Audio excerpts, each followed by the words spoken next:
All right, welcome to the Performance Circus, proudly brought to you by Champion. Now I'm with my lovely co-host, Beck. Beck, how are we going today, darling? I'm good. I can't wait to do this with you, Creaky. I feel like it's been about almost, 3 months in the making, so I'm super excited. Now, for those that are listening at home, the Performance Circus is something I felt was a very essential thing. And when we started to collaborate together, we talked about all the limiting beliefs and things that go on in people's lives and how we can kind of turn that into a space where listeners can tune in to our special guests and just ourselves as well, and really find ways to create a lifestyle with, success, physical, mental, personal, whatever it is you have going on in your life. This is a space where you can listen, we can learn, and we can try and incorporate these things into our everyday practices. And I think it's going to be really empowering for people because we are so passionate about this. We're not just doing this for the sake of it. It's something you and I have been on FaceTime for hours speaking about, and we want to help people. We've already helped each other in certain conversations. So I can't wait for this first episode. We're going to do a deep dive into failure and how to get a performance mindset. So really, digging ourselves out of those holes and how can we really change our lives, to be honest with you. And no better person in my life I could think of than to have on this first episode than the one and only Danny Kennedy. Now, if you haven't heard of Danny Kennedy is somebody who has worked with Olympic level athletes to the likes of Michael Klim. He's worked with Australian champions, world champions in Dylan Alcott, multiple sports. He's worked with myself personally. He's got Keep It Clean at the fitness app. He's got his own health and fitness app. He's got a podcast that's got 6 million plus downloads. He's an absolute well-rounded guru of growth, you could say. He's someone who is a very close friend of mine, and I couldn't be prouder to have him on the episode. So first and foremost, welcome to Danny Kennedy. Thanks for having me, guys. No worries. Now, look, for the people that don't know your story, and to paint a picture for everybody, we grew up together in sunny old Horsham, God's country, the creme de la creme of towns, and we grew up together. We played basketball together. We went to school together. We've known each other for a long time, and we've now been working together for a long time. So for the people listening at home, tell us a little bit about yourself, your upbringing briefly, and then what you're doing today in the wild world of DJK Fitness. Yeah, so as you mentioned, we did grow up together in Horsham. I think you were in the year above me, but from a super early age, as you said, we went to school together. We played a lot of junior basketball together. Our parents are also quite close as well. And, growing up in a country town, particularly that a lot of it revolves around sport, either football or basketball, the community through like the Horsham Basketball Association was always just super tight. And I think, when I think back to pretty much all of school, the memories is pretty much just basketball, realistically. And then football, I think we even played a season or two together in footy. The old man was the coach back in the day. Not biased at all, just played you all every game, every quarter. I have a distinct memory of Creaky getting ripped off the ground after he marked it in the goal square and took his set shot over his head. And although he was probably the MVP of the league, Dad just thought, no, it's not on, you're off, mate. It was a goal though. So it was a goal. Actually count it for 6 points. Thank you very much. But yeah, so growing up, I don't know what it was, but I just, right from the start, like with sport, I was just super determined to be successful realistically with any sport I played. I played footy and basketball. I always chose basketball over football for whatever reason. I think I just had my mind made up that I literally didn't put any thought to what I was doing in life because I just assumed that I'd be playing basketball. In saying that though, right from juniors, I definitely was never the most talented on the team whatsoever. I was always like the fringe player of like either just making the team or even with selections, stuff like Vic Country and that I pretty much just got the last cut in pretty much everything the whole way throughout juniors leading into playing senior basketball. But for whatever reason, I don't know why, I just always had this mentality of like every failure or setback I had just wasn't going to make any difference, right? And I think that's what we really had in common as well. We both not to blow smoke up our own ass, but we both had a really good work ethic and, we'd be in the stadium every single day together. As you said, we'd be at school together. And it was maybe year 11 or I think it was year 10 or year 11. I'd started to see, a little bit more success individually with basketball. But it was also just super consuming. And by then I just started training in the gym. I think Owie told me one day, he's like, mate, literally I was the same height as I am now, and I was like 62 kilos. Yeah. If you turn Now I'm sideways, you 64. disappear. You look like a brown snake. It was wild, but I kind of always relied on just like the aerobic fitness, and as I said before, just relied on work ethic. And I got into the gym in maybe year 10, I think it was.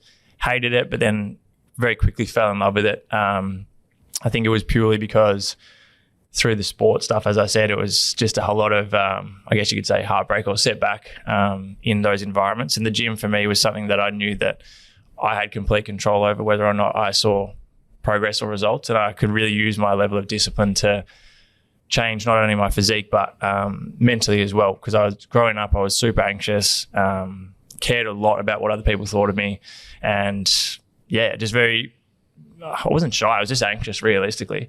But anyway, so fast forward a year or two, I got an opportunity to move down here for basketball for 2 years, being coached under Steve Brenny and Phil Smythe, and then had some time with Copes, Guy Malloy, and then Shorty, who Shorty's now a really good friend of mine. But by then I was obsessed with health and fitness. And when I look back at it now, I definitely was enjoying the gym and fitness side of things more than I ever really enjoyed the sport. I think I just tied my identity to being a basketballer, and I'd put so much time into it that I just thought I just have to keep going with this realistically. And then 2 years after moving here, I had an ankle reconstruction. And by then, as I said, I was obsessed with fitness. So I was doing so much of my own research and trial and error with training and nutrition. And anything I do, I usually just go 100% with it. So by then, I hadn't really had much of an opportunity to work because we just didn't have time really.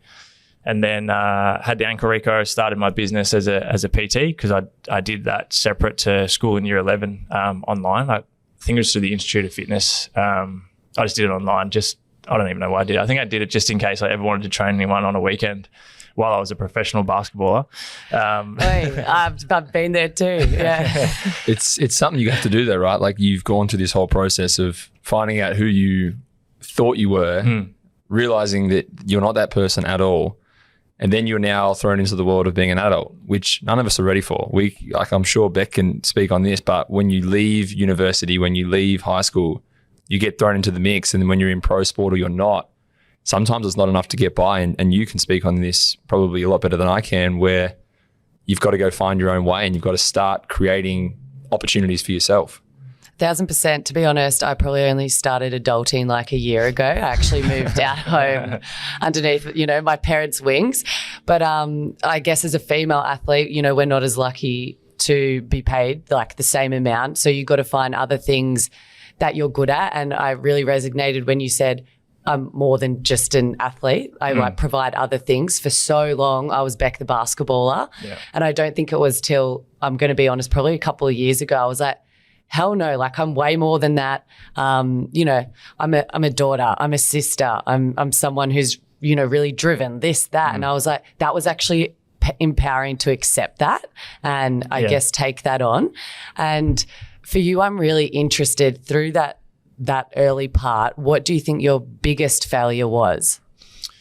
Oh man, there's so many. But I think just quickly on that as well, though, I think that is something that to this day a lot of people do struggle with, and I see it a lot. Very fortunate now to work with a lot of athletes, and that is something I see so often. That the way I look at it now and the way I explain it, and I've said this to Mitch even, is that he is obviously an exceptional basketballer, and so are you. But that's not who you are. Like LeBron James is not a basketballer. He is exceptionally good at basketball, but that's not who he is.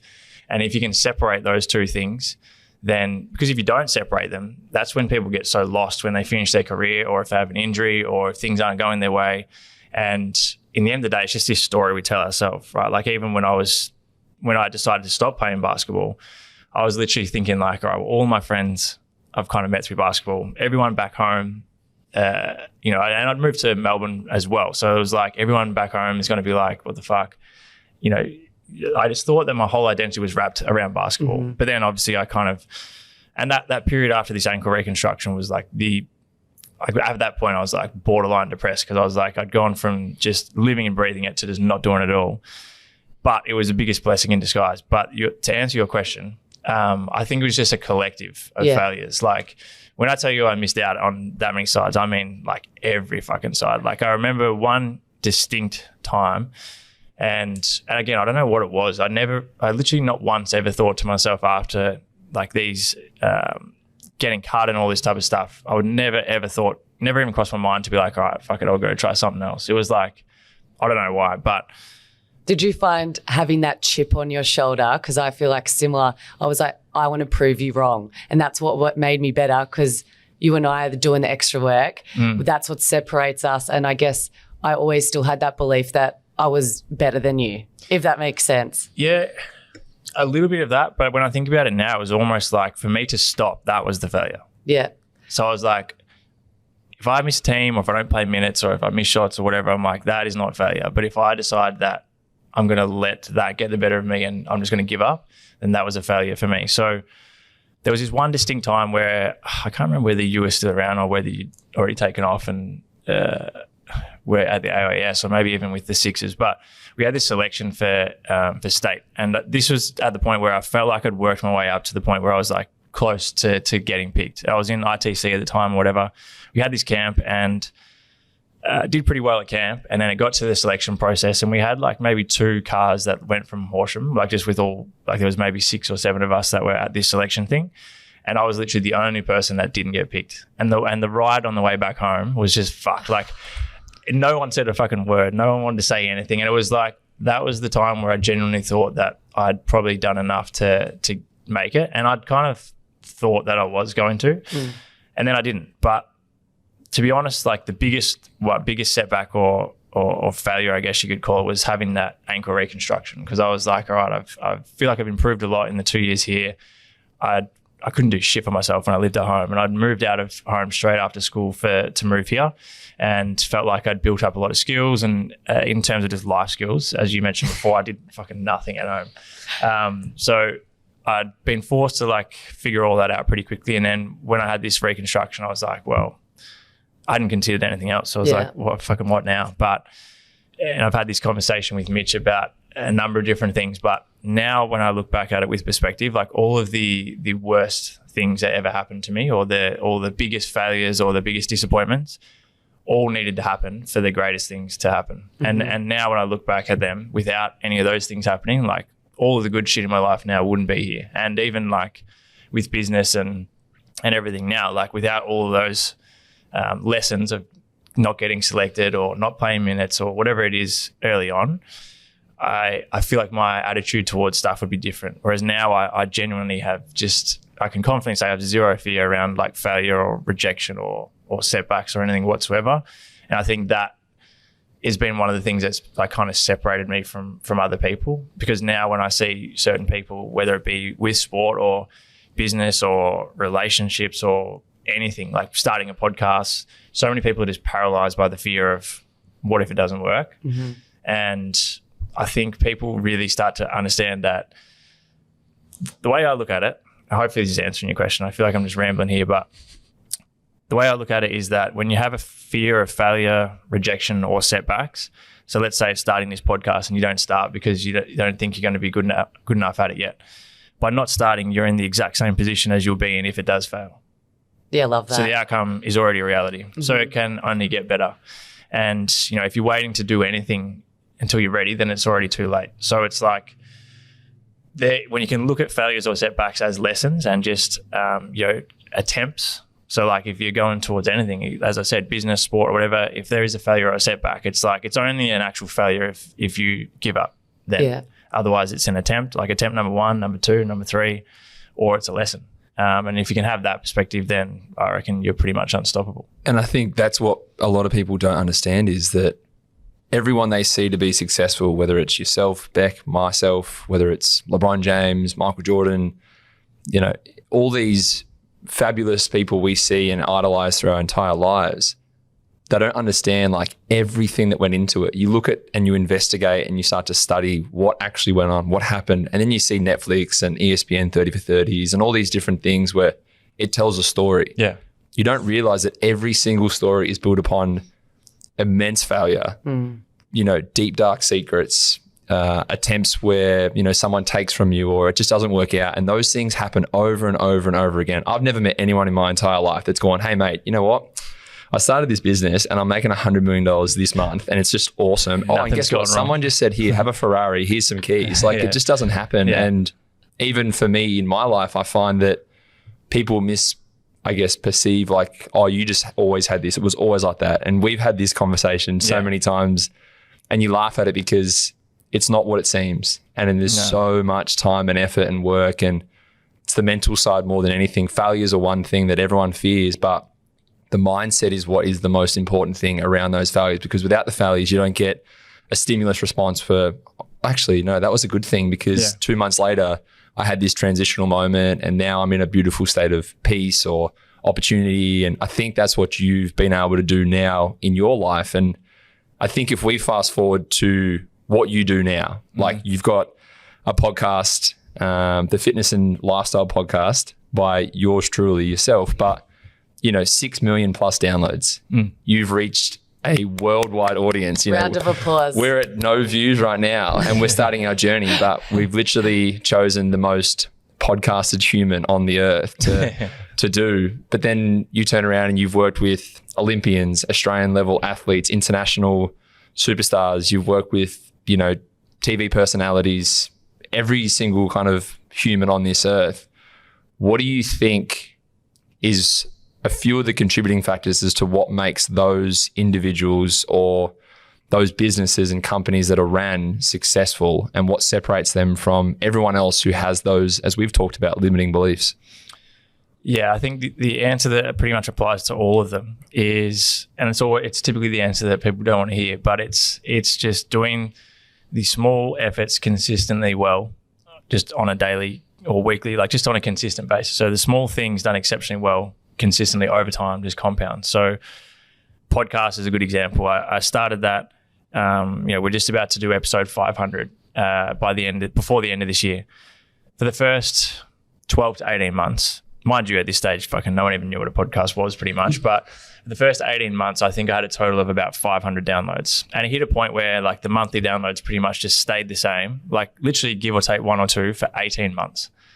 But I made the commitment from day one that I was going to put out an episode every single week, regardless of what the response was or what the engagement was, knowing that collectively over time, if I just continue to put in those small investments every single week, that eventually, if the content's good and people find it, then there's going to be a whole library of value and stuff for people to listen to. And either way, like even with the podcast, I think it's just getting to meet and have good conversations with people that you don't get a chance to otherwise.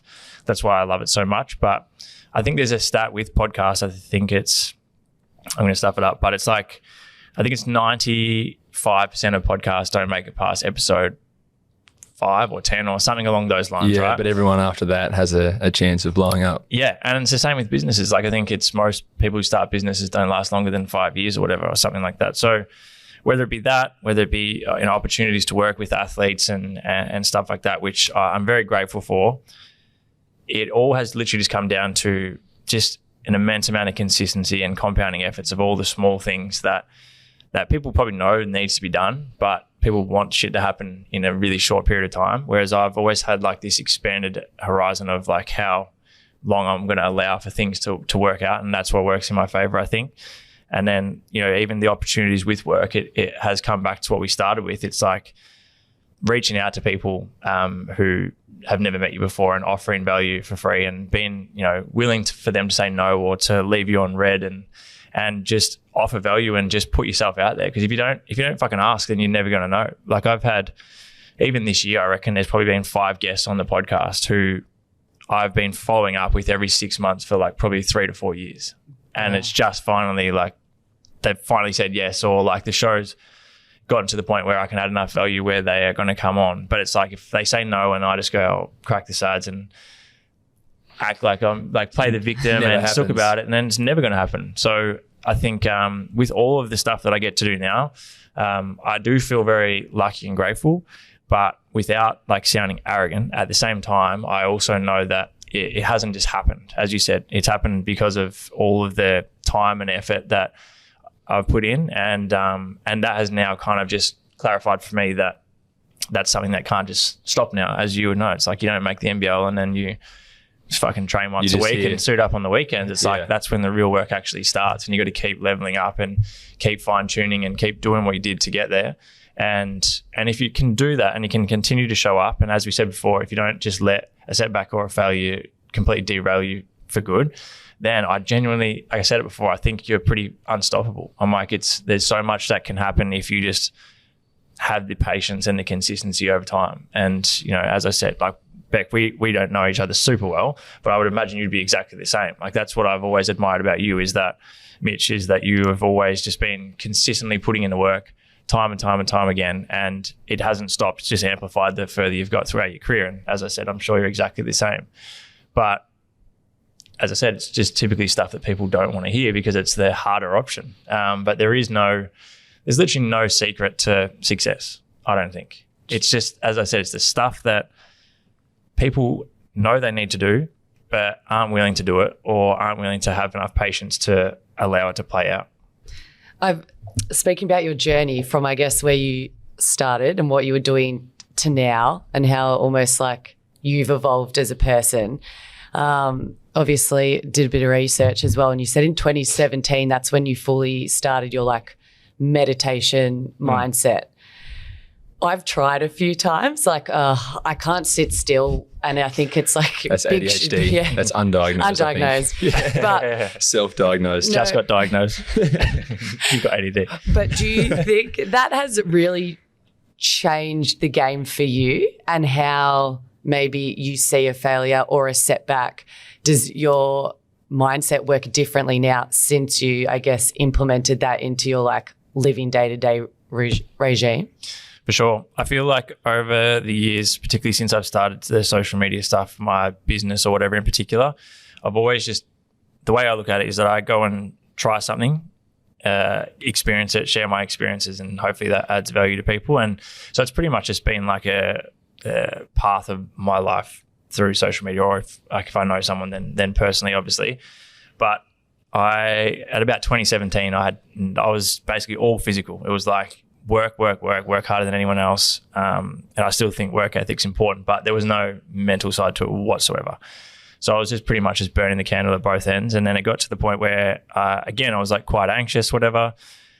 And so still staying on the path of hard work, I basically set this goal of like meditating every day for 2017. So when I look back at it now, it kind of defeated the purpose because it just ended up being this practical goal of like still ticking shit off every day. Yeah. But Don't do more work, but do 20 minutes every day, every single day for the rest of my life. well, I can tell you there was like, I counted it as a meditation if it went for 3 minutes or longer. So there was a lot of them that were just absolutely useless. There's hope. You just got to last 3 minutes, Beck. That's it. Yeah. But yeah, so I meditated every day that year. But in that process, I read my first book on personal development. I'd attended like a Wim Hof workshop and a few other things around mindset and personal development that actually kind of like lit up a bit of a fire inside of me about understanding it better and just trying to become a better person. Yeah.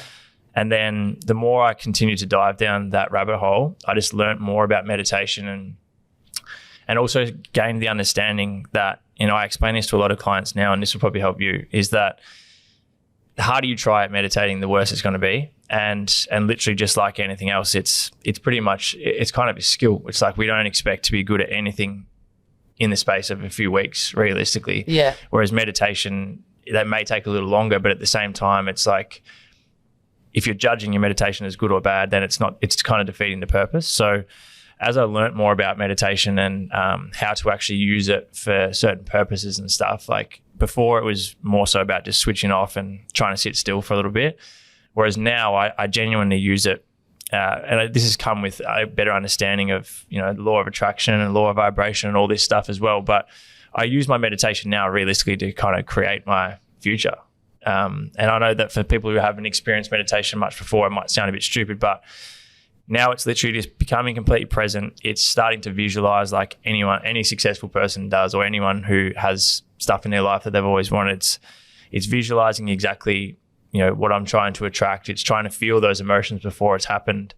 It's having more self-awareness. It's starting to just understand myself better so that ultimately I can just continue to evolve and be a better person realistically. So Now, whether it's decision making, whether it is things like setbacks or frustrations, or one that happens for people a lot is just things not going the way that you wanted them to or expected them to. Like just having a much better understanding of everything happening for a reason, and things don't have to go the way that I want them to go, because it could be better. And there's always lessons in it. But yeah, now I'll do kind of between some days an hour every day.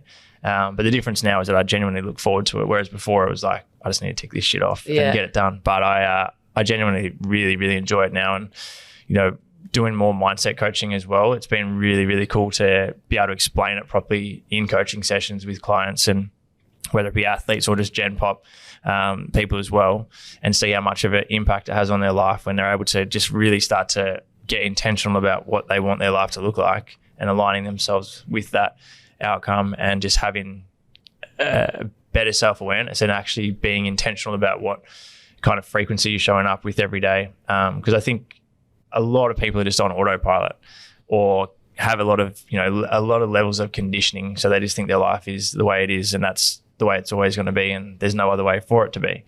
But again, that's just an autopilot thing. And I think if you can get intentional, just like anything, if you get really, really clear on what it is that you want, or what type of life you want to live, a lot can change in a short period of time. And I think for people that listen at home and they go, oh, look, it's easy just to sit there and say, oh, you just meditate for 20 minutes a day and you're going to feel better. You have to have intention. You have to have a understanding of what it is you're trying to foresee in your future, whether it's a habit, a cycle that you're in that you don't want to be in anymore, whether it's negative thought, whether you're hard on yourself, or you're concerned about how you look or what you're eating. It actually just does wonders sitting there in your own space. You can put on a little YouTube playlist. Like you've sent me a bunch of stuff in the past where it's like, hey, just give this a listen. It's 20 minutes. Now I've done this with my partner. I've done this with friends and family, and I sit on the beach or I sit somewhere in a quiet space. We put it on, and then after maybe like 15 minutes, I look up and that person's kind of gone or out of the room. And I'm like, oh, cool. Awesome. I look at Danielle and she's just looking at me. It's been like 15 minutes. I'm like, you're meant to be doing this. Yeah, it's hard for people to just sit in their own space and kind of switch off. And that's the hard part that people don't understand. That's uncomfortable for some people to say it's okay to slow down for a little bit. Like in anything in life, literally, if it's in the gym, if it's improving basketball, if it's just making any change in life, requires some form of discomfort, resistance, and an unfamiliar feeling. So if it's comfortable, if it's safe, if it's familiar, nothing is going to be any different because you've already experienced it before. So just like going to the gym, if I go and do a bicep curl with the same weight for the same reps every single week, it's going to get to a point in time very quickly where my body's not going to change. The only way for it to change is to provide more resistance or do more volume, which is uncomfortable, but it forces you to grow. So I think the main reason why a lot of people struggle with meditation, and this is why I did, is because I just had so much resistance to sitting with myself and my own thoughts. So that's when things like limiting beliefs and stuff come into play, and that requires like a lot of vulnerability. But literally, if you think about any good changes in your life, there was a period there where it was very uncomfortable and there was resistance, but on the other side of it is growth. So now that's why I look at it, just as an opportunity for growth. And as you said, it's just being able to, ultimately, if you can get to the point where you can find like peace and happiness with absolutely nothing or no one or nowhere, which is what I find meditation is, then that's when life starts to get good, because you're not needing anything or anyone to bring that happiness for you. Yeah, I think that you speak about something there that's so key. I think for, us as athletes, us as human beings, us as people involved with businesses and other things in our world, you have to be able to sit in your own space and be okay with that, because to do that, you have to be okay with yourself. And if you haven't really looked at yourself in the mirror, I think everyone kind of says, oh, go and look at yourself in the mirror. Yeah, that's bad attitude, or you did a bad job. Well, it's not always good and bad. We've spoken about it. There's the old, Chinese paraphrase where, the war comes and the horse goes and comes back and he's, oh, my horse is gone. If you haven't heard of that before, kind of type it in Google, just like Chinese horse, good, bad story, and it will probably pop up. But you don't know whether it's a good thing or a bad thing until you're in the next moment of life. And you speak about something before, which I think is so vital, is the law of attraction.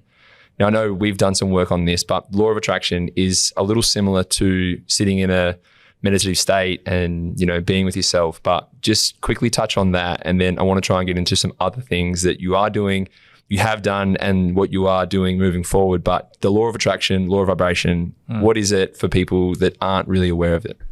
Oh, I'll do my best job at explaining it. Because you are good at this and you've done this. We've done work together with this, and it's something that although I don't do as many sessions as I should because I'm sometimes too busy and I leave you on red for a few days, but it is something that I'm finding I need more of lately. And when I do it and put time into it, I'm such a more at peace human with myself.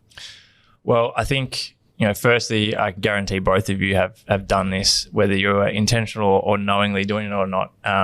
Everyone has done it at some point in their life. So I think things like the law of attraction and the law of vibration, what I usually say to people is that it's happening around us regardless of whether you like it or not. So you may as well use it to your advantage. And when you start to gain an understanding of it, you can actually kind of look back at your life or how life looks at the moment, and you can actually attribute it to why your life looks the way it does, right? So one of the biggest things is intention, and you mentioned that before. It's just getting really clear on what it actually is that you want, right? So many people are disappointed with where they're at in life or outcomes or whatever, but they've never actually declared what it is that they genuinely want. And I think that in itself is a big problem. So many people spend a lot of their time thinking and talking about shit they don't want or that they don't want to happen. Even simple stuff, right? I hope it doesn't rain today, and it fucking rains. It rains. And then or you're like, oh, I hope I don't rain. bump into this person and you see him, or I hope this doesn't happen. But what I've learned is that where your focus is what you get more of, right? So examples that I've used is like your birthday, right? Most people enjoy their birthday. Birthday could be weather like today. It could be like a Monday, it could be raining. You could have a day full of shit meetings at work and you'll have the best day. And literally the only change from that day to any other day is because you've decided you should have a good day because it's your birthday. No one else really gives a shit that it's your birthday. Everyone will say happy birthday, but realistically, I'll think about it for 3 seconds and that's it. No one cares. And Facebook actually lets you just send an automatic like happy birthday to emojis like, oh, that was really heartfelt. Thanks, Beck. And I know they didn't know it was my birthday. No. I'm like, just test everyone. But that is a prime example, right? The only difference on that day compared to any other day is the fact that you've intentionally made this decision or subconsciously think that you should have a good day. Once you realize that, and that's like the law of vibration playing out, it's like where we put our attention, our focus is what we get more of. So think about whenever you're in a really good mood or things are going really well in life. It might be new relationship. It could be after winning a game. It could be anything. You tend to attract more things on that same frequency. So more positive things. Same applies though with having a shit day. It's like you get cut off on the way to training and you lose your shit. Then you read an email and that's pissed you off. And then you go to training and then you're doing defense for the next hour. And then you just basically create this negative flow for yourself because you continue to focus on the negatives and that's what you're going to get more of. So once you start to understand that, and that is like the law of vibration and energy frequencies and stuff, it's like, it just makes total sense. It's like if I continue to place intention on what I want, how I want to feel, things that make me feel good, I'm going to continue to get more of them. And with the law of attraction, it's realistically like Facebook ads is how I've explained it to you. You go on with Facebook ads, you go on Google and you type in, I want to buy a Rode podcaster mic. And then you go on Instagram or Facebook and you get a million ads for these Rode microphones. That's exactly the same as you literally just writing down, saying to yourself, talking to a friend intentionally about exactly the outcome that you want. It's like when you decide to buy a new car, you've figured out exactly what you want and then you go for a drive and then all of a sudden it's like every second car on the road is the one that you want to get. They've literally always been there, but you've just never been consciously aware of them. Yo, that has totally happened to me. That's nuts. You're That's like aware of your surroundings for the first time. We have this thing called a RAS, and I hope this is right, a reticular activation system, and that's what it is. It's like if I'm consciously aware of something, then I am going to continuously put my attention and my focus to it. So when you think of that, it comes back to the frequency stuff again. It's like my manifestation or my law of attraction intention. I've decided what it is. The next thing is like aligning yourself with what you say you want, because I think for a lot of people, we do a lot of talk, but not much walk. So it's like, I want this really good physique, but I'm going to go on a bender every weekend and I eat like shit and I train when I feel like it. Whereas if you were living in alignment, you're like the person that you are would already look like that. Like you'd already be having the habits of someone who has what you want. So when you can align those two things and remove any of the blocks or the things that aren't really aligned with what you say you want, and continue to focus, as I said before, on the things that you do want to happen without worrying about when it's going to happen or how it's going to happen or whether or not it's happening the way you want it to, then things start to work out really well. And as I said, the Facebook ad's a good example, because if you see that thing pop up enough and it's constantly on the top of your mind and it's something that you actually want, realistically, you're probably going to buy it. I know Danielle does. She's pretty good at the online shopping over there. I feel like this has recently really just happened to me about like 6 months ago. So there was like a year where I got cut from like 2 national teams and I was a bit like, what's going on, and a deep, dark place. And I feel like it got to the point where it's like, hey, you're allowed to feel those feelings, right? You need to. But then I probably, time is now passing on. And, like looking back on it now, I was probably having, like I've heard you say before, that victim mentality, and things were honestly just getting like worse and worse. And that is not me to a T. Like I'm a bubbly, I'm a fighter, I'm determined, I'm a positive girl. So for me, this was something like I hadn't really experienced before. And I got to a point where I felt like this small and I was like, what the fuck is going on? Like, this is not who I am. Why have I made people feel me this way? Or like, I need to look in the mirror, but I need to change my performance mindset, and I need to change, I guess, my law of attraction, right? Yeah. So I don't know what triggered this to happen, but I fully, like, something flipped and I was like, screw this. I don't want to feel this way anymore. I'm not this, I'm this. Like, just because you don't want me, that doesn't mean I'm a bad basketballer. It doesn't mean I don't add value. Like, I know I'm loved. I know I'm good. I work hard. I want to do all these things media-wise outside of basketball because I'm more than just Beck the basketballer. And as soon as I guess changed my mindset to a more... That's your focus went to what you did want instead of what you didn't want, which is what had happened. Yeah. But at the same time, that's where your focus was. So you continue to get more of that negative cycle because your focus is in on the things that you didn't want to happen. Yeah. I feel like I'm getting like a free session from you today. He's going to send you an invoice. It's quite expensive. I think I said this to Mitch the other week. It's sometimes it's like a hard pill to swallow a little bit, but in the end of the day, once you like make the decision or realize that everything is your responsibility, even if it's not your fault, then that's when you kind of change your perspective and stuff shifts. So like, you getting cut from teams is not your fault at all, but how you respond to it is your responsibility.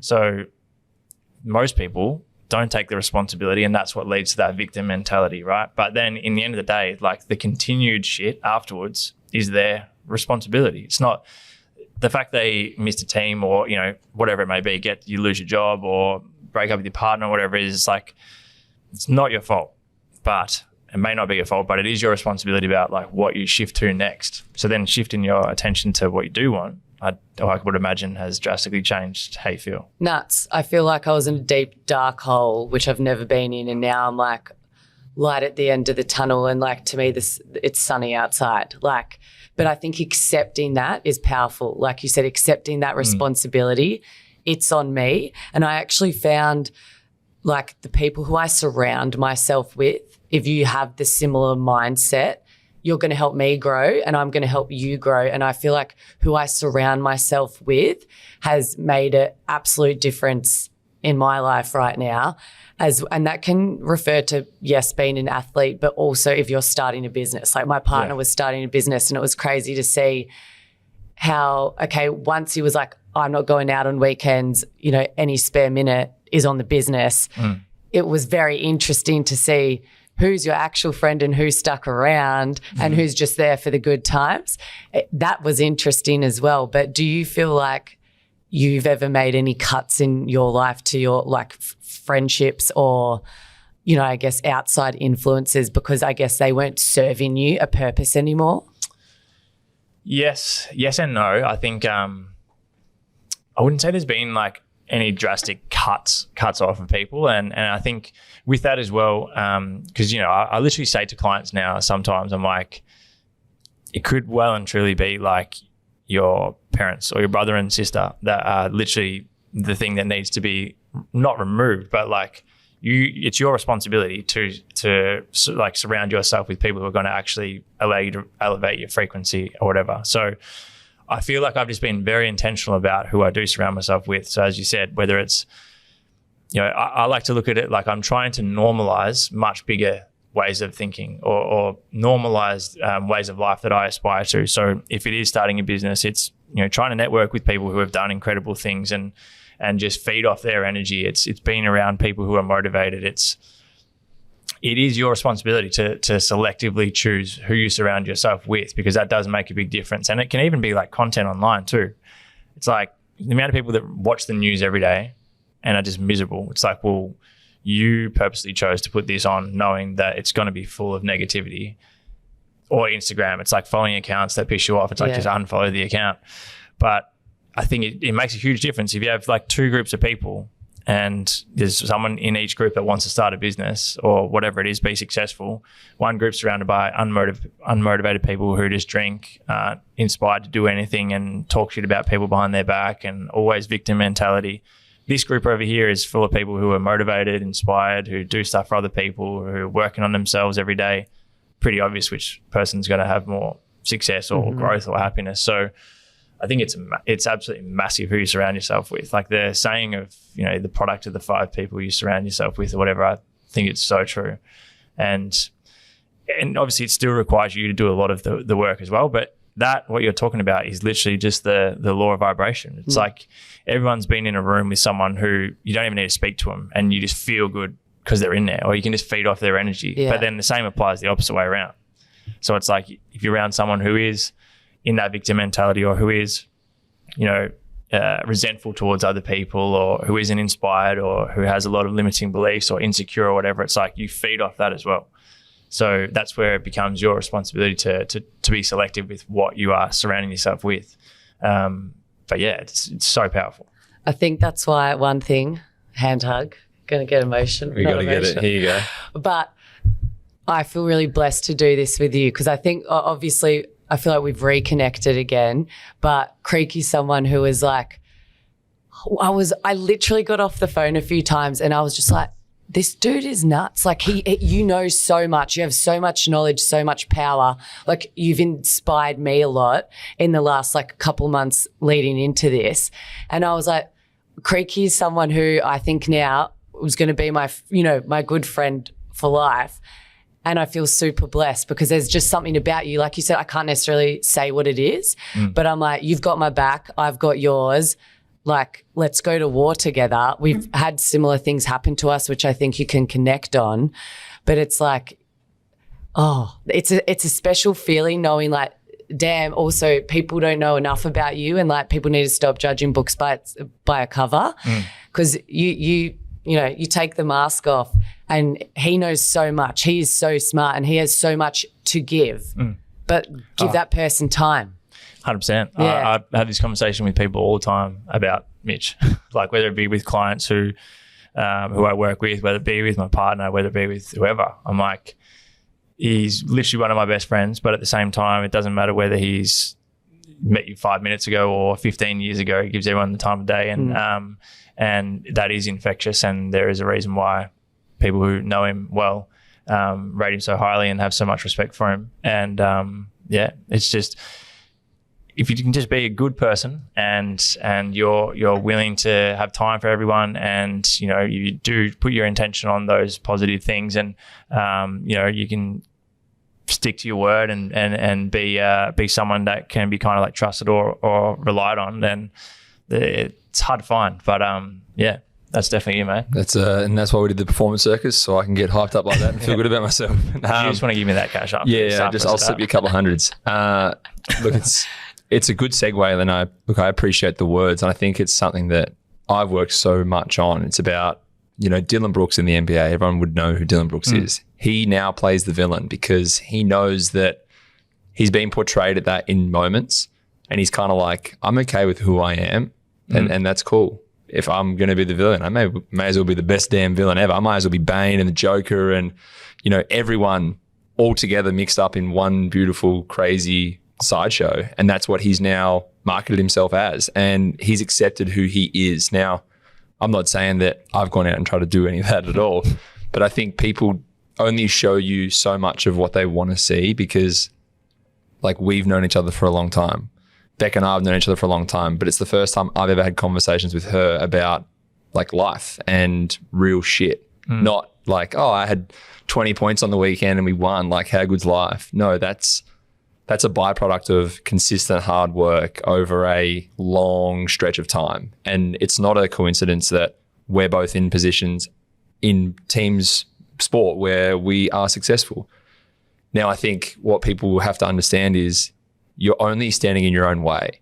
You can kind of tell yourself that, oh, it's because this person did this and my boss fired me and that's why my life sucks and I can't do this or I can't do that. Well, that's actually not true. It's an opportunity for you now to look in a space where you want to be in or you want to work in, and changing your mindset, as you spoke about, limiting beliefs, having that law of attraction, you know, the energy, the frequency that we live in, the mindset, like doing some of that meditation. It's so simple, but it's not as hard as you think.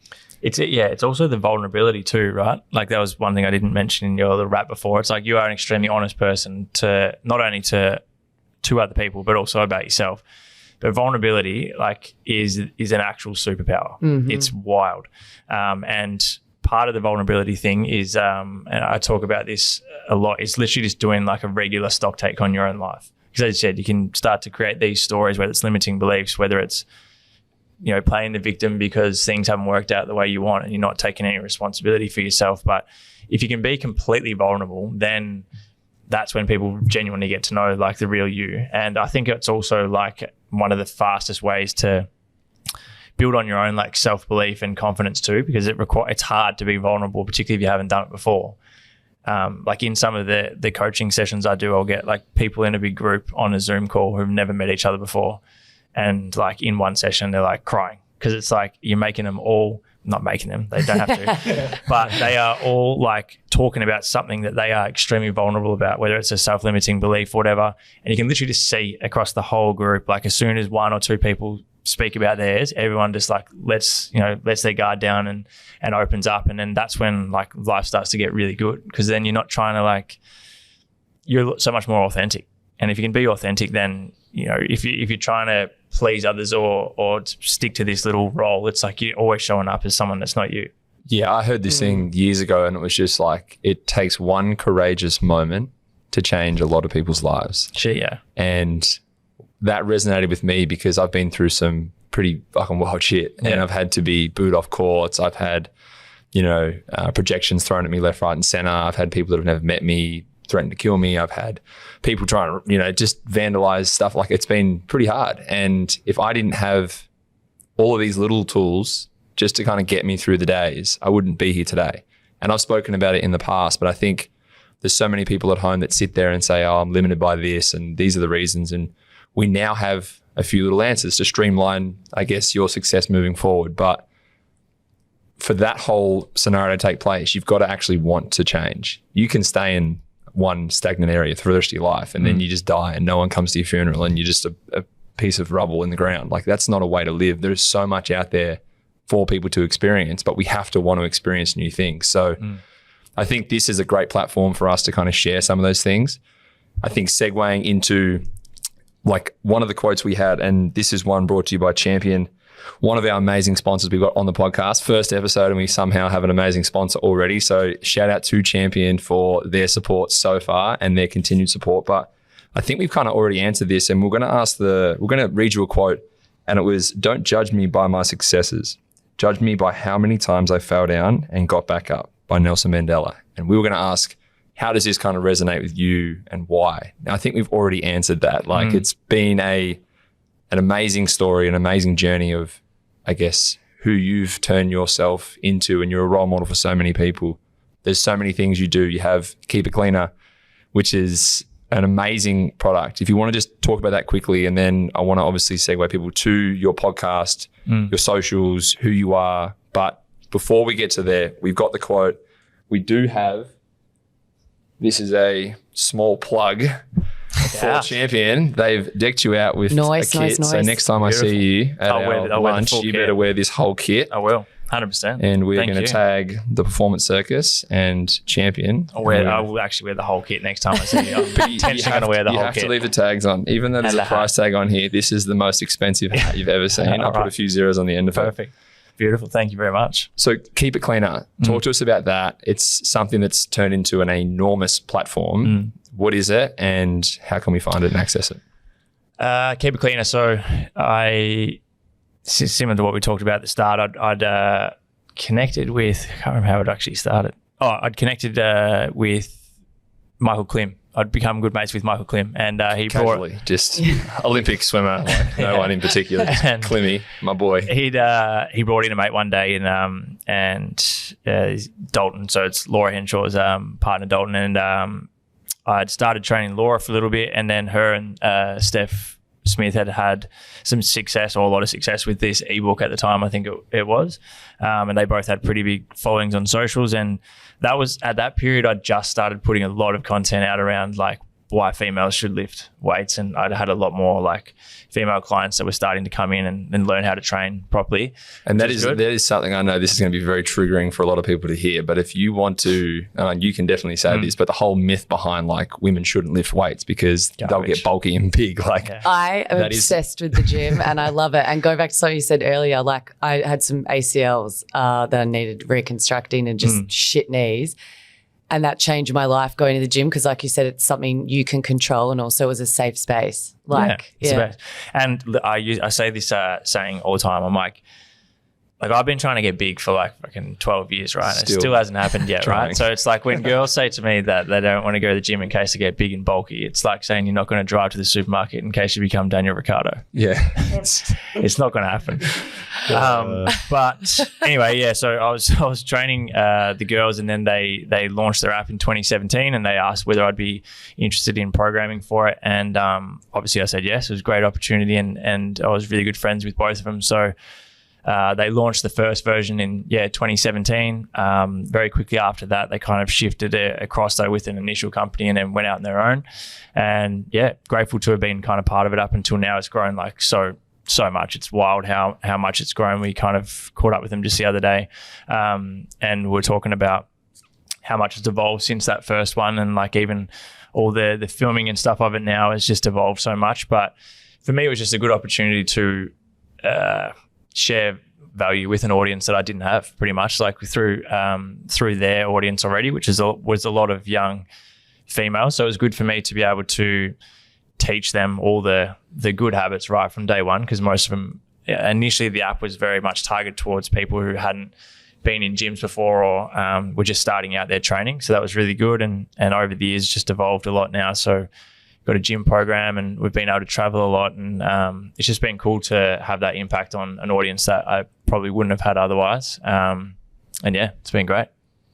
I think that's a great, obviously, initiative to get into a space that I think at the time, the last probably 4 or 5 years, it's really taken off, and you see a lot of, I guess, gym junkies in there now, and there's a lot of women in gyms who are lifting and who are teaching and who are, I guess, instructing and showing a way of actually how to lift. And there's a lot of people that I come across and I think, why are you doing that? And I ask questions because I'm just super curious all the time, and they give you so much incredible feedback. And I think as a man playing basketball, I can honestly say that women fundamentally are a lot more in check than we are. We tend to get away with being a little more, athletic and a little stronger, jump a little higher. But, typically women are extremely fundamental. And I think that was lacking from that space. And I think that's something you've done an amazing job of. So massive hats off to you. It's an incredible platform right now. If anyone is listening, Keep It Cleaner.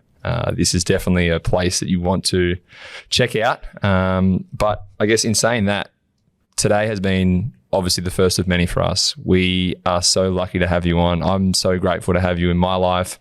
I know you've said it to me about 7 times when you've interviewed me on a podcast. It's nice to kind of sit on the other side of the mic and ask you a lot of questions, because typically you ask me a lot of questions and I give you a lot of kind of long-winded answers. And by the end of it, you need to go home and have a stiff drink. So I appreciate you. I know this is just the start for you. You've got so many amazing things going on in your world.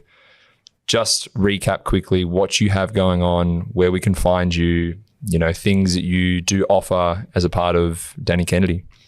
Yeah, I mean, well, firstly, thanks so much for having me. It's actually been a really, really good conversation. So thank you very much. You've both done pretty well for your first episode. My first 50 were horrendous. So you're both doing super well. But yeah, at the moment, still working with a kind of handful of people face to face. A good mix at the moment with some athletes, but also general population as well. Obviously, kind of run an online coaching business as well, where I incorporate a lot of this mindset stuff with the coaching on my app. But the fitness and lifestyle podcast, very consistent amount of content. So yeah, that's probably the best places you can find me. But yeah, plenty to come. Only just getting started. So I appreciate you having me on, and good luck. I'm sure this is going to do super well. Not this episode. I mean, well, it probably will. Nah, this is going to blow up. The show will do really well. If we get 6 million views and beat you in one episode, then I'm actually going to hang the boots up, because that is my limiting belief that I genuinely think it would be really cool though, just to have people on here to get vulnerable and talk about more of this stuff, because it probably doesn't. It's happening more now, but still doesn't happen enough. And as you said before, it's like when people can kind of be authentic to themselves and share a lot more about themselves being more vulnerable, I think it has the potential to impact a shitload of people. So Amen. Looking forward to listening to all the future episodes. Yeah. Well, Danny, thank you so much. It's a pleasure to have you on for our first step. And we just want to say thank you to Champion for making this episode very possible, and for the sweet gear. If you guys like what you've heard today, please share, subscribe, like, repost the Performance Circus, because trust me, we're just getting started. Cool.